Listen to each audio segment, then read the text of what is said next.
So my name's Kat. I have been participating in test unit and I'm really sunburnt and I think I might have sunstroke. So if any of this makes sense, that'd be really good. So yeah, I'm Kat Loudon. I've got an intro slide to my intro slide. I am the co-founder of Design by Zag. I studied at Glasgow School of Art and met Alice Rooney when we were studying together, and we decided to set up Design by Zag in January 2016 when we realised that we couldn't get a job and we decided to make our own job. And this is Team Zag, this is Kirsty Geddes, who's been with us for 10 months now. We work on, so what am I talking about? This is three of us. We work on, a broad range of projects, from book designs, exhibition design, we do residencies, we've done signage for a bishop's house in Belfast. Yeah, we do a huge body of work, but the basis of everything tends to be a huge bunch of research that informs everything. We are currently working on Glasgow Doors Open Day redesign and Recoat's 10th anniversary book. This is a slide to show that I work with Flea Ivett. And so the first one is Paul Shields Playhouse, where I designed the typeface for the sign. The second one was in Caledonia Road Church, where I designed a wayfinding system, and the last one was for the Commonwealth Games. So we've been working together for a number of years, and when Lee asked me to work on this project called Project Main Street, it was in conjunction with Beath Community Development Trust.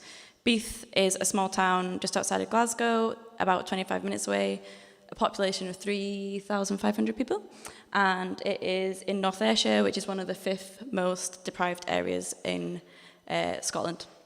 And so the project was to redevelop the main street because it had been neglected for so long. A lot of people live in Beath but actually work in Glasgow, so don't even visit the main street for anything. It's just a commuter town. Beath Community Development Trust and Lee Ivett asked us to come up with an idea of how we would, on a shoestring budget, redesign the main street. So we set up a residency 1 week in April last year, where we sat in this main street shop and invited local business owners and people to come in, and we would work on whatever they wanted for free for a week. So we didn't just work with local shop owners, we worked with people who work from home, so a Reiki instructor and an accountant, and we also worked with people on the main street. So we worked with a pet shop, we redesigned all their pet food and all the pet branding for their pet food, and we redesigned their shop front. We worked with a huge team of people. We brought with us Erin Bradley Scott, who's an amazing sign painter, and she designed all these really beautiful signs. This one is actually by Imogen Ayres. This is Erin working. So we brought a huge team of people with us, which was amazing. And we got to redesign a pet shop, a baker's, a dentist, and a gift shop. We also did Erin designed custom numbers for each of the shop fronts, which was amazing.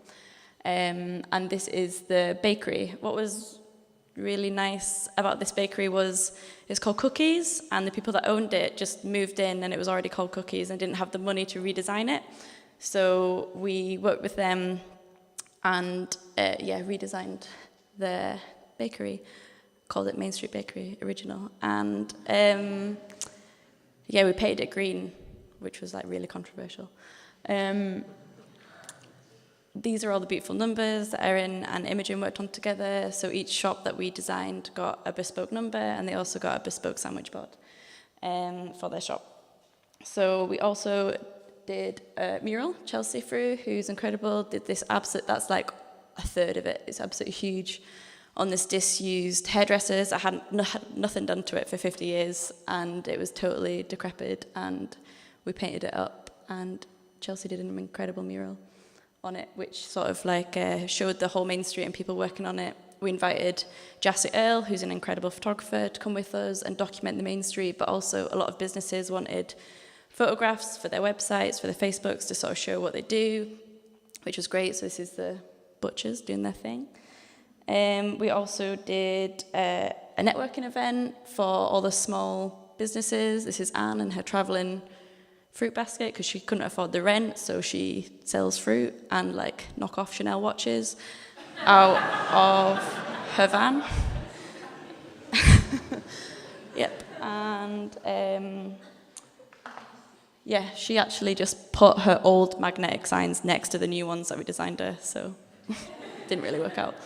When we were doing this engagement in April with everybody, people could just drop in any time and we would help them, but what we really noticed was that everybody was saying that the Beath Community Garden was such an asset to the towns. Like, this older man just set about his mission to, like, totally, it used to be somewhere where people just leave their fridges, and so he went and just totally renovated it, and we decided to run workshops and sort of celebrate the work that we'd done on the main street and showcase some things that we've been doing. So the design from Project Main Street comes from the Ogham alphabet, which is where Beath gets its name from. B in the Ogham alphabet is birch tree, and Beath. So we sort of used the letter forms from the Ogham alphabet to run workshops to sort of teach children about, their town and how it gets its name. And that was super duper fun. Lee also created a bandstand with the local children, getting involved. And that was brilliant. Refer back to my notes. So what was really amazing was that these people, the shop owners in Beath really didn't have like a concept of what design was, and to go in with anything was good to them. So that was like such a treat for us to like have complete creative control, and it really instilled like a sense of pride, and which is amazing. And the project is still ongoing. We're doing 2 more shop fronts this summer, and that's the end of my talk. And I know I really rambled, so I'm really sorry. Thank you for having me.